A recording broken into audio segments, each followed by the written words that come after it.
teman-teman, perkenalkan kami dari kelompok 6 yang beranggotakan Rise Oktaviani, Selvin Nur Rahmadani, Vega Nabila Ania, dan Wina Zulfi Hendra. Kami akan menampilkan hasil diskusi dari kelompok kami, yaitu tentang teknik-teknik manajemen just in time, value chain analysis, dan life cycle costing. Just in time adalah metode pengolahan produksi yang mengoptimalkan jumlah sesuai kebutuhan dalam manajemen produksi. Just in time adalah teknik yang umumnya digunakan untuk menghindari terjadinya overproduction atau kelebihan jumlah produksi. Dengan kata lain, produksi dilakukan untuk memenuhi kebutuhan sesuai jumlah yang dibutuhkan. Manfaat just in time. Yang pertama yaitu mengurangi waktu tunggu jadwal produksi. Just in time adalah metode yang bermanfaat untuk mengoptimalkan seluruh rangkaian proses produksi, termasuk waktu tunggu antar produksi. Dengan just in time, produksi hanya dilakukan saat diperlukan. Yang kedua yaitu menghindari penumpukan barang di gudang. Manfaat just in time adalah mengurangi atau bahkan menghilangkan persediaan yang tidak perlu. Maknanya, perusahaan tidak menimbun barang dalam jumlah besar di gudang. Dengan begitu, biaya penyimpanan dapat diminimalkan dan ruang gudang dapat dioptimalkan untuk keperluan lainnya. Yang ketiga yaitu mengurangi pemborosan. Manfaat berikutnya dari metode just in time adalah mengurangi pemborosan, seperti overproduction atau produksi berlebih, overprocessing atau proses berlebih, inventory access atau persediaan berlebih, waiting time waktu tunggu, dan defect atau produk cacat. Yang keempat yaitu meningkatkan hubungan baik dengan pemasok.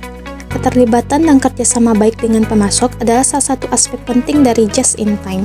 Perusahaan perlu mengandalkan pemasok yang dapat memberikan bahan baku tepat waktu, dalam jumlah yang sesuai, dan dengan kualitas yang baik. Materi selanjutnya yaitu kelebihan just in time. Yang pertama yaitu mempertahankan siklus produksi menjadi lebih teratur, dengan tetap mempertahankan kualitas produk sesuai standar. Yang kedua yaitu meningkatkan rasio dari return on investment, dengan menghindari pembengkakan biaya pada penyimpanan inventaris. Yang ketiga yaitu meningkatkan produktivitas melalui proses pengiriman produk yang cepat serta pengurangan waktu tunggu dan sumber daya. Yang keempat yaitu mencegah terjadinya kesalahan, baik saat proses produksi, penyimpanan stok di gudang, dan distribusi ke konsumen. Materi selanjutnya yaitu kekurangan just in time. Yang pertama yaitu potensi adanya penurunan margin keuntungan ketika harga bahan baku naik secara tak terduga. Yang kedua, kemungkinan adanya perkiraan yang tidak akurat sehingga berdampak pada manajemen sistem inventaris. Yang ketiga, saat terjadi gangguan pada supply chain, proses produksi akan tertunda sehingga menambah waktu tunggu. Contoh metode just in time. Sebuah perusahaan manufaktur ingin menerapkan sistem just in time. Apa keuntungan dan tantangan yang mungkin dihadapi jika mereka beralih dari sistem stok tradisional ke sistem just in time? Jawabannya yaitu, keuntungannya adalah mengurangi biaya penyimpanan, mencegah overstocking, dan meningkatkan efisiensi. Sementara untuk tantangannya adalah ketergantungan tinggi pada pemasok dan resiko keterlambatan bahan baku. Berikutnya adalah value chain analysis. Value chain merupakan serangkaian aktivitas yang dilakukan oleh perusahaan untuk menciptakan produk atau layanan dari bahan mentah hingga produk jadi yang dikonsumsi oleh pelanggan. Analisis ini bertujuan untuk mengidentifikasi kegiatan yang memberikan nilai tambah bagi perusahaan dan menganalisis cara-cara untuk meningkatkan efisiensi dan efektivitas operasional. Tujuan dari value chain yang pertama meningkatkan efisiensi, mengidentifikasi proses mana yang dapat diperbaiki agar lebih cepat dan hemat biaya.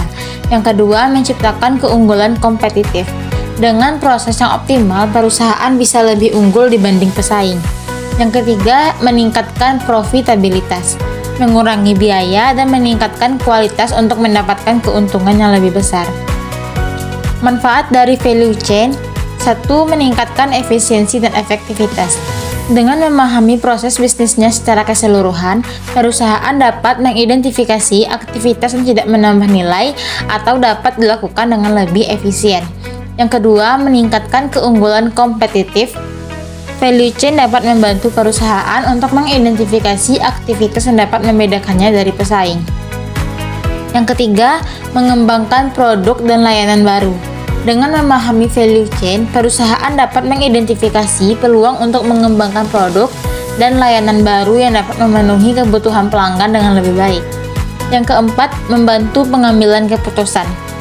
Value chain dapat membantu perusahaan untuk membuat keputusan yang lebih baik yang dapat meningkatkan profitabilitas dan kinerja perusahaan secara keseluruhan. Materi berikutnya yaitu teknik analisis rantai nilai.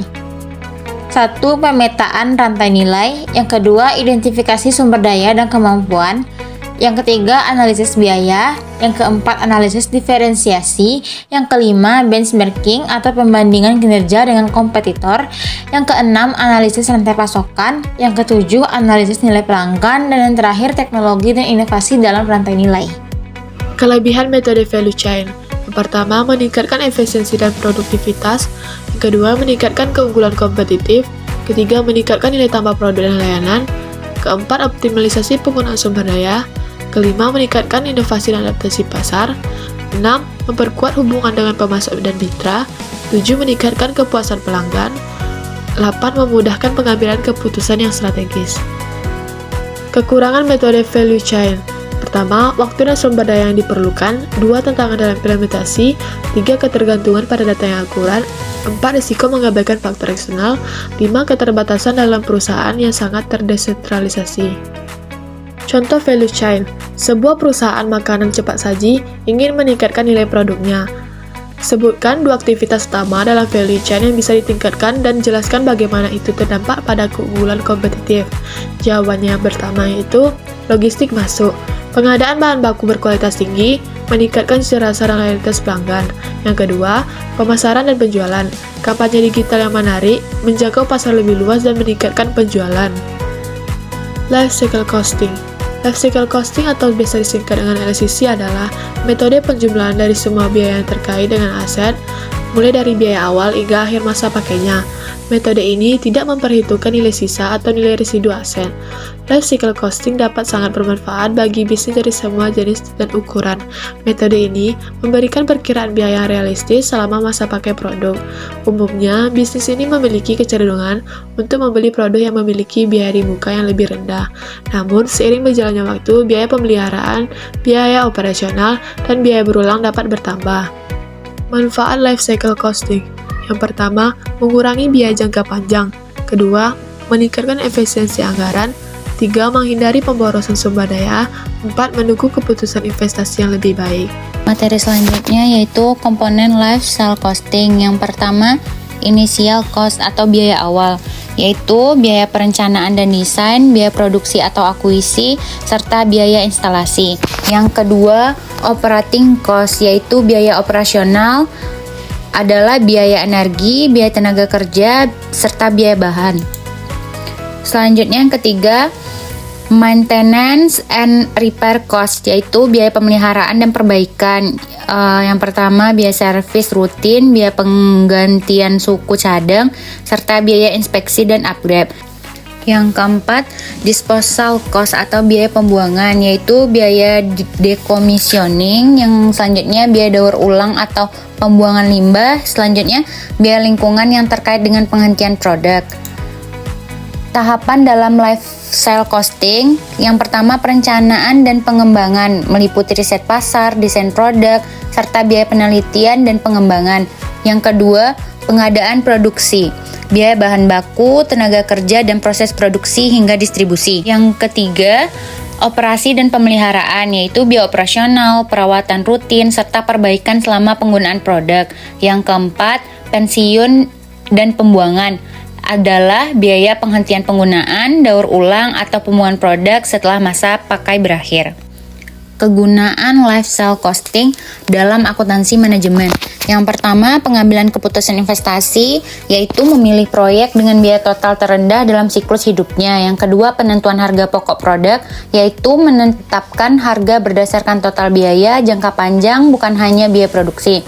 Yang ketiga, efisiensi pengelolaan aset, yaitu menentukan strategi pemeliharaan dan penggantian agar lebih ekonomis. Selanjutnya itu contoh life cycle costing, yaitu sebuah rumah sakit ingin membeli mesin MRI baru. Mesin A lebih murah saat pembelian tetapi memiliki biaya pemeliharaan tinggi, sedangkan mesin B lebih mahal di awal tapi biaya perawatannya rendah. Manakah yang sebaiknya dipilih jika menggunakan pendekatan life cycle costing? Jawabannya mesin B. Karena meskipun mahal di awal, total biaya selama masa pakai akan lebih rendah dibandingkan mesin A.